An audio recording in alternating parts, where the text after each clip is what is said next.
Let's see what we've got in store for us today. Oh yes, that's looking quite impressive. Today I'm here in Hertfordshire, beautiful village setting, lovely house behind me as you can see, and I'm going to be talking to Sinead from Kelly Herbert Interior Design. So we're going to be learning all about, once you've built your beautiful home, how to actually fit your beautiful home out so it looks amazing and gives you a lovely space to live in. So please join me.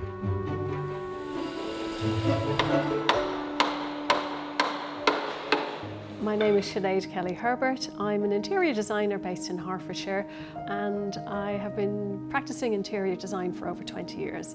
And my client contacted me 3.5 years ago and asked me would I analyse the plans and help her decide on the floor plan and the layout. When they walked in the door, it was literally showroom condition and it was ready for them to move into. It's a fantastic plot, and it was built from scratch with the client's desires and wishes in mind.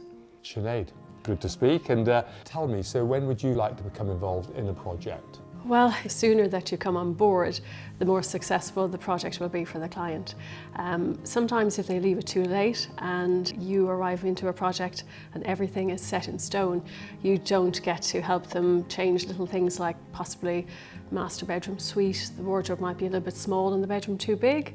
You can pinch back a bit of space to make the wardrobe a bit bigger. You can assess their lifestyle and find if the plans for the house actually work for the lifestyle of the client. It is a very significant feature for people to consider when they choose an interior designer, because you will literally be speaking to them as much as you do your other half. Yeah. Maybe even more. Probably more. The client gave me her brief. She gave me a little A4 pocket with lots of cuttings from when she'd been in the hairdressers and seen a house she liked and tore it out. Traveling. The scrapbook, the Pinterest yeah, scrapbook. It was the scrapbook. Gradually I moved her over to Pinterest and doing little pins of what herself and her husband liked. So I built up the picture of what they liked, and then I tailored it to the style of the house and what was going to work with this architecture and with the oak frame.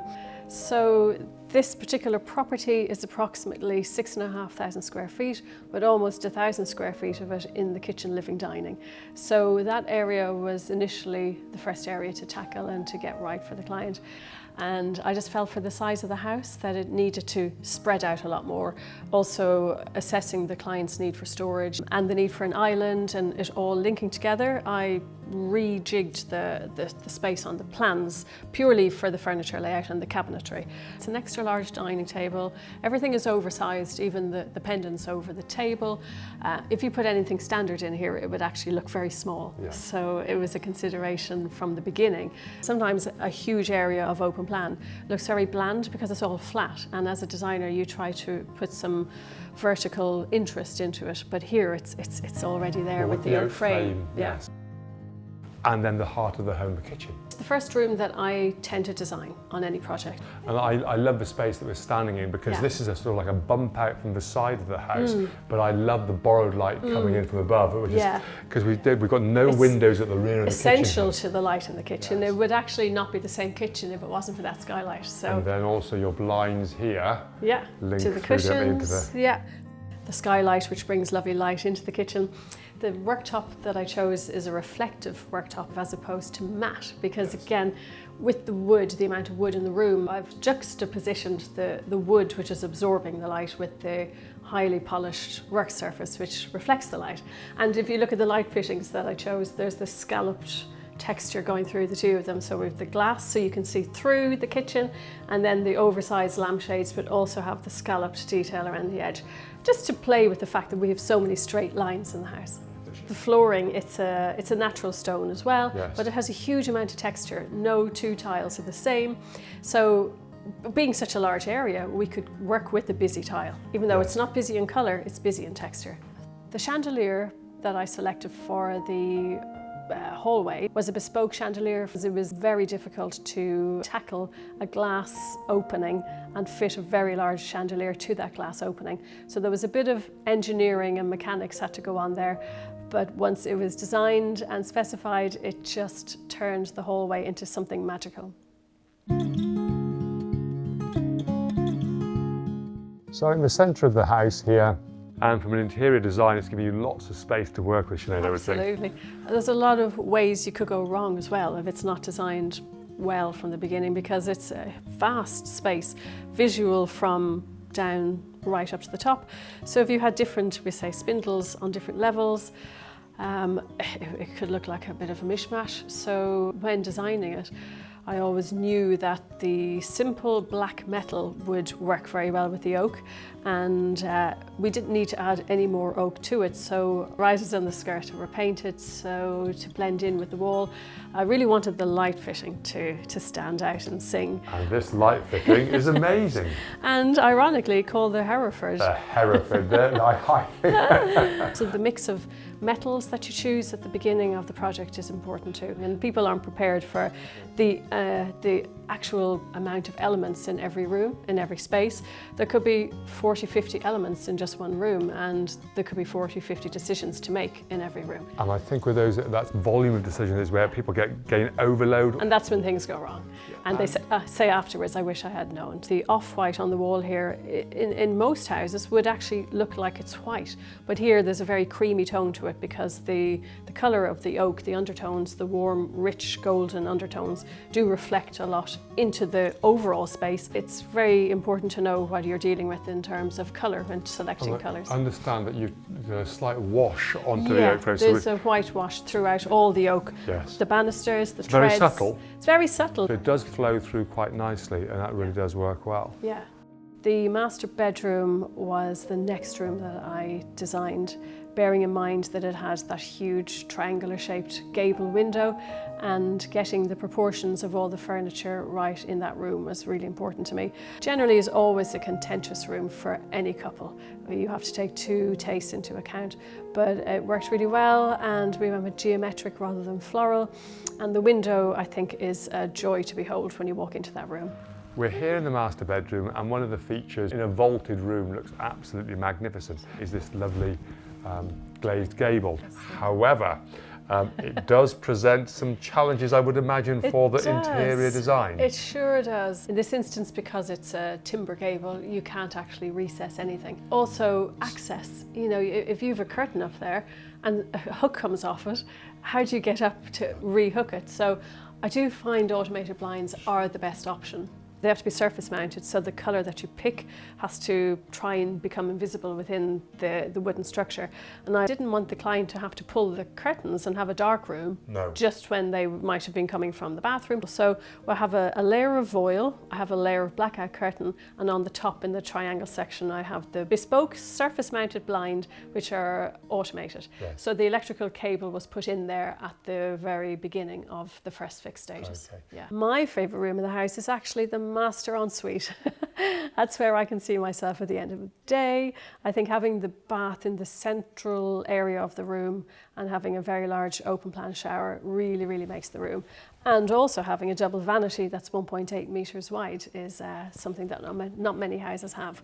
We moved through from the master bedroom, now we've gone through the dressing room area into the ensuite bathroom, and what an ensuite bath. What an ensuite. Yes. Well, it was another one of those rooms that it was a very large room, and if you had just done your traditional shower and bath beside each other, vanity on the other side, you would have been left with this very large area of floor. It was wasted. So I broke the flooring colour up to highlight the central bath. Again, something that has to be planned very early on, because the waste for the bath needs to be put into the middle of the floor. So the bath has to be picked 2 years before they actually do it, to make sure that the plumbing and the waste and all the pipe work is in the correct area. Yes. The weight of the bath is also another consideration. Absolutely, and that's for our consideration for us on putting the floor in. We have had situations where after we built the house, we say, oh, I'm made of stone or whatever, and you're going to haul it up, crane the bath, and you go, oh, floor, we need to have a little look at the floor. So that needs to be thought about early on, make sure the structure is there, and I say pipe work. So privacy film, we have put some privacy film onto the window there. The privacy of the window is quite a big area to consider.